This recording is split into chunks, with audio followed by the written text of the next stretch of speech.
తిరుమల వివాదంపై తెలంగాణ మంత్రి కొండా సురేఖ సంచలన వ్యాఖ్యలు. మా దురదృష్టం వల్ల శ్రీశైలం కోల్పోయాం, ఆంధ్రాకు ఇవ్వాల్సి వచ్చింది.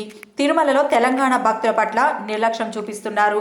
తెలంగాణ భక్తుల మీద ప్రత్యేక దృష్టి సారించి ప్రాధాన్యత ఇవ్వాలి. టీటీడీ తరపున తెలంగాణలో ధర్మ ప్రచారం నిధులను కేటాయించాలి.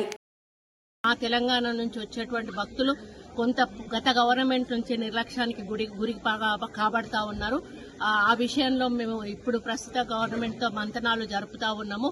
గతంలో తెలుగుదేశం ప్రభుత్వం ఉన్నప్పుడు అధికారంలో ఉన్నప్పుడు ఏ విధంగా అయితే కొన్ని పద్ధతులు నియమాలు పాటించేవాళ్ళు అదే పద్ధతిలో మా ప్రభుత్వానికి కూడా వారు ఇవ్వాలని వారికి మేము రిప్రజెంటేషన్ కూడా ఇవ్వడం జరిగింది.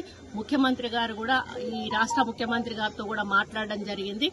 వారు కూడా ఒక పాజిటివ్ వేలో మేమందరం కూడా చర్చించుకొని మొన్ననే వాళ్ళ కమిటీ కూడా వేయడం జరిగింది. కాబట్టి కమిటీలో నిర్ణయించుకొని మరి తెలంగాణకు నుంచి అధిక భక్తులు వస్తారు, అధిక రాబడి కూడా వస్తుంది.